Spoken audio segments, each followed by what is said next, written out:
Hello, everyone.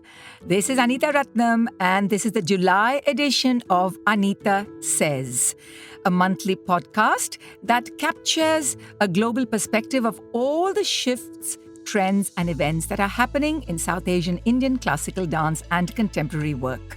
So, welcome. I start with a poignant quote by Russian author Alexander Solzhenitsyn. We are approaching a major turning point in world history. It is a juncture at which settled concepts suddenly become hazy, lose their precise contours, at which familiar and commonly used words lose their meaning. Well, here we are again. It is the beginning of the month, and the acclaimed words of the Russian author return to our minds as we see the end of a tumultuous Indian election, the looming uncertainty of the US elections, the ongoing conflicts in Ukraine, Russia, Israel, and Palestine, a divided population, and a socio-political landscape where lies speak louder than truths. How do these macro events filter into the lives of dancers and musicians, for better or worse? We cannot ignore the growing power of social media, about which I shall comment on later in this podcast. With Italian Prime Minister Giorgia Meloni making the Namaste an internationally accepted gesture, and this becoming viral at the G7 meeting, I will open Anitha Says with a Namaste to all of you.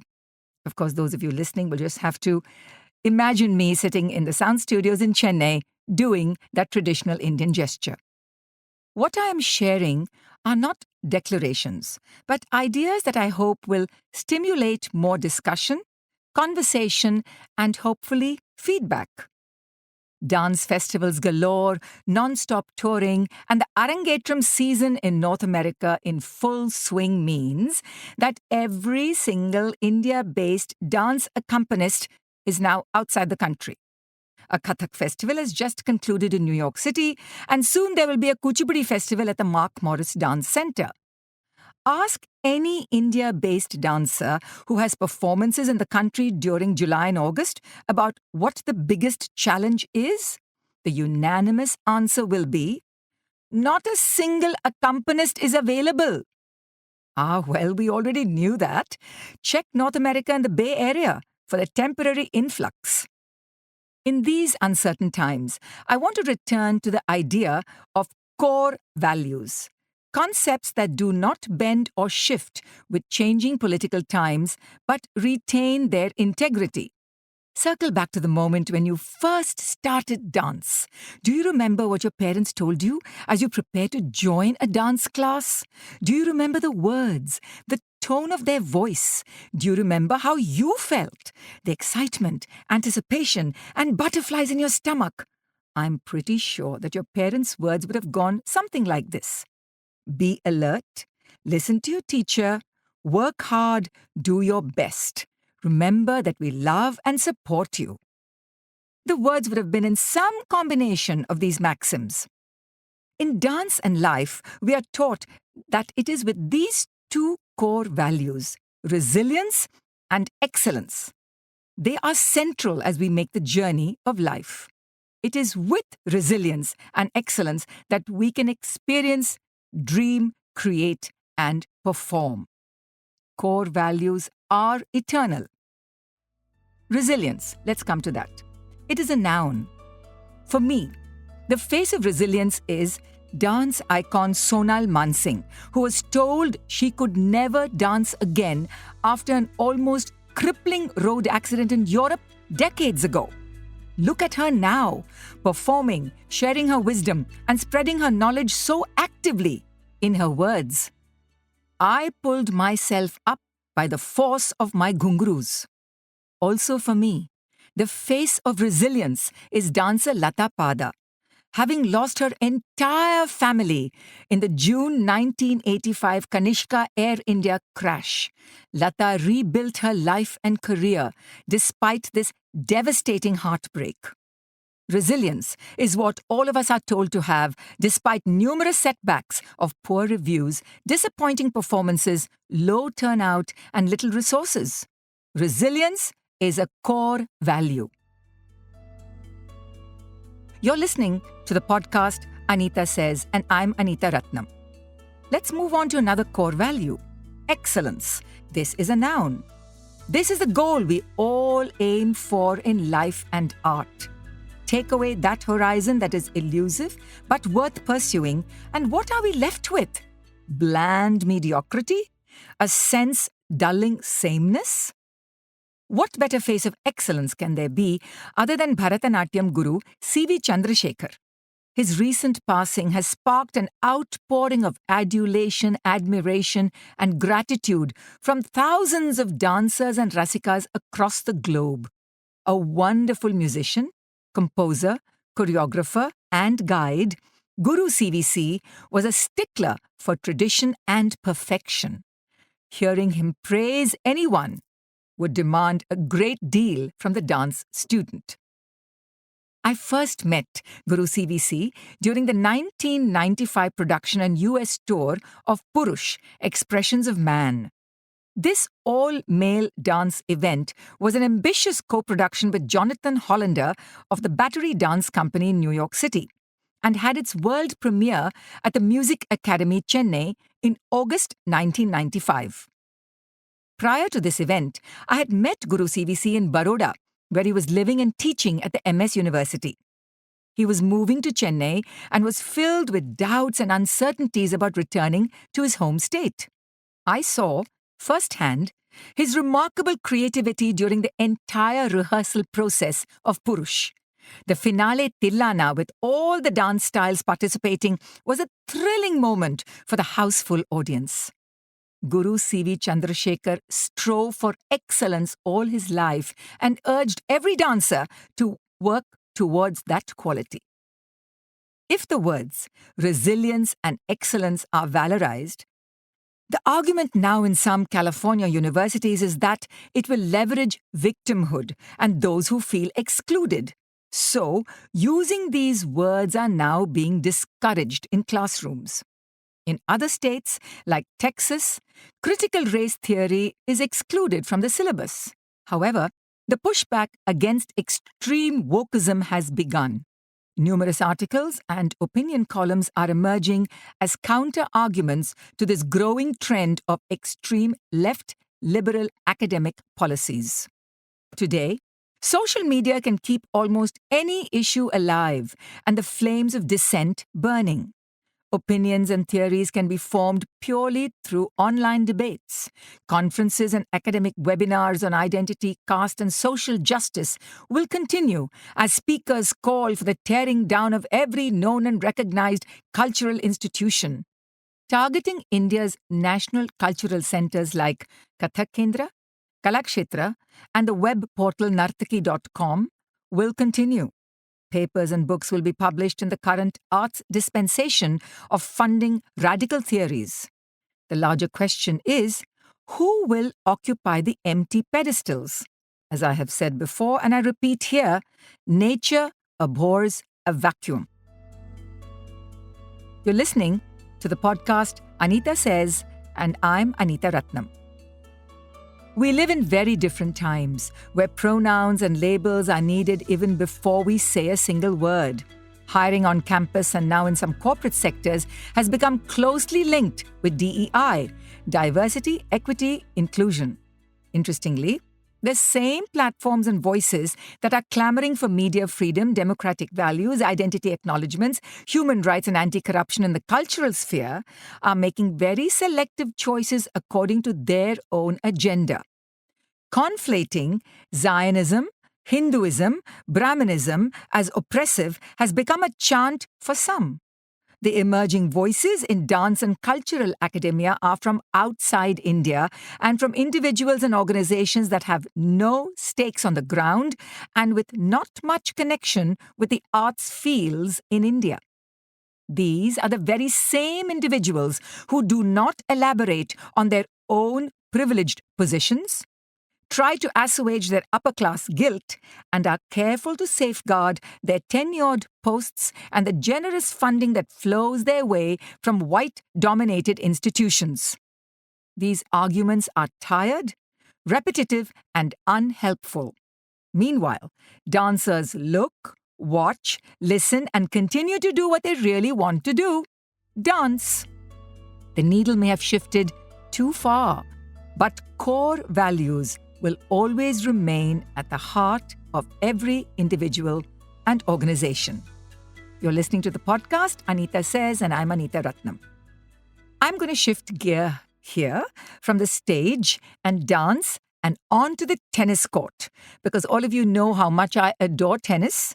Some of you may not know, and I'm sharing this here, I played competitive tennis at the college and university level and also for my state, as did my mother, Leela. So tennis is a favorite sport in our family. Martha Graham, the American dance icon, said, "Dancers are athletes of the spirit." Tennis icon Roger Federer shared life lessons during his now viral commencement speech at Dartmouth College, USA. The 20-time Grand Slam champion outlined his philosophy on and off the court, as well as busting several myths about his now storied career. Often compared to a ballet dancer on the tennis court for his grace and fluidity, Federer's speech sounded like sound advice for dancers, and not just to the graduating class of 2024. Let me summarize with Federer's words. Effortless is a myth. It takes countless hours of practice. Grit is a gift. One has to cultivate a quality of stubbornness and self-belief to be able to extend your life on the court. And here I can add, on the stage. Belief in yourself has to be earned. Just repeating it mentally or verbally is not enough. You have to do the work and work at it every single day. Discipline is a talent. It has to be cultivated, safeguarded, and nurtured. Trusting yourself and loving the process of training or rehearsal all the way to the final match or performance is also an important quality. You can still do your best and lose. For dancers, all those hours of rehearsals and something can still go wrong on stage. If you lose an important point, remember it's just a point. Focus on the next one. Here I want to say that an unflattering review or a forgotten sequence can happen to anyone. Take it in your stride. Focus on the next day, the next rehearsal, the next performance. Federer says he did not go to college, but he graduated from the world of tennis. We know that there are so many professional dancers and musicians who do not have college degrees or who have dropped out of college, but who have earned their trophies and awards for their continued and committed artistry on stage. Another important point: perfection is impossible, but strive towards it. Be relentless, adapt and grow. Life is bigger than the court and the stage. An amazing masterclass for graduating students, for athletes and for dancers. I have always admired Federer and my favorite tennis player Rafael Nadal. Their rivalry on court and heartwarming friendship off court is a prime example of core values that the luxury brand Louis Vuitton harnessed in their beautiful ad campaigns. Roger Federer, a living example of both qualities, resilience and excellence. You're listening to the podcast Anitha Says, and I'm Anitha Ratnam. Now let's shift to Instagram and its power. I mean real power. It's time for us to acknowledge the enormous impact of social media in general, and Instagram in particular, for influencing and shifting the contours of Indian classical dance. In May 2020, when the pandemic shut the world down, many of us took to Facebook and Instagram just to stay connected and to keep our spirits afloat. The now acclaimed series Boxed, produced by Nartaki.com, stirred the global dance audiences 4 years ago during that time of great uncertainty. More than 40 artists around the globe found a new way to share their art in a mere 2 minutes. Since then, Instagram has added so many features to its brand, hooking users and creating fortunes for so many creators. Today, the Instagram Reel is an indispensable tool to share, highlight, and declare one's thoughts, style, and aesthetic. The short-form format is ideal for the young and nimble artist, whose camera skills, editing abilities, and fluid movement can be harnessed in eye-catching and compelling ways. Today, Instagram has spawned a new legion of Insta Nartakis. Insta dancers, artists who are not well known in the festival or the touring circuit, but who have impressive followings online. The Instagram visibility and follow count then helps the artist to get high-paying international corporate gigs in privately funded events. It is a lucrative and mutually beneficial cycle. I have spoken about this before, but now I want to stress the fact that young students of Bharatanatyam, Kathak, Odissi and other classical forms are being influenced by their Instagram heroes and heroines. We will see parallel streams of classical dance emerge, that which suits and fits the Instagram format, as well as the familiar old world offline long-form 60 to 90-minute programs. Perhaps there will soon be an Instagram Reel Dance Festival. Who knows? Real world and real world. One cannot dismiss the influence of Instagram whether the dance teacher or guru approves or not. Students will watch, imitate, and follow the dancers they admire. The impact is being seen in the way offline choreography is being ideated. Group dancing is looking more and more like calendar art, movements that suit the camera lens and not necessarily the human eye. Abhinaya continues to recede and take a backseat to physical agility. And of course, on Instagram, everybody's praised as excellent, no filters needed. This meta megalith is here to stay. It is a dancer's calling card. Brands are being built, fortunes are being made, audience expectations are shifting. The classical performer is being slowly but surely pulled towards a whole new aesthetic.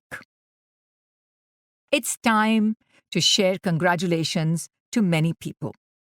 I am going to begin my closing with a big high-five to young colleagues who are marking anniversaries and landmarks in their artistic journeys. Congratulations to Shreya Nagaraj Singh and SNS Arts Consultancy for completing 7 years. A shout out to Alif Arts Consultancy and Masoom Parmar for completing 8 years. And to the akka of them all, Ala Akila Krishnamurthy, who marks 12 years, all in arts management. It has been a time of important learning, tough lessons, scraping off the bruises, nicks and cuts, and persisting with a hopeful vision and stubborn resilience. A huge cheer also goes out to Priya Murli as she assumes her responsibilities as president of ABHAI, the Association of Bharatanatyam Artists of India, for the next 3 years. I have known Priya as one of the best students of Sudharani Raghupati and have watched her quiet evolution over the past 3 decades. She brings to ABHAI a composite vision that braids the old with the modern. We wish her the best of luck. So stay safe, everyone. Stay happy, stay curious. Thank you for all who have taken the time to listen to my monthly capsules. Tell your friends about it. Share the podcast. Do let us know what you think because, remember, we truly value your feedback. So until next time, this is Anitha Ratnam saying goodbye. Stay well. I'm sitting here and signing off from the Digi Sound Studios in Chennai with L. Baba Prasad.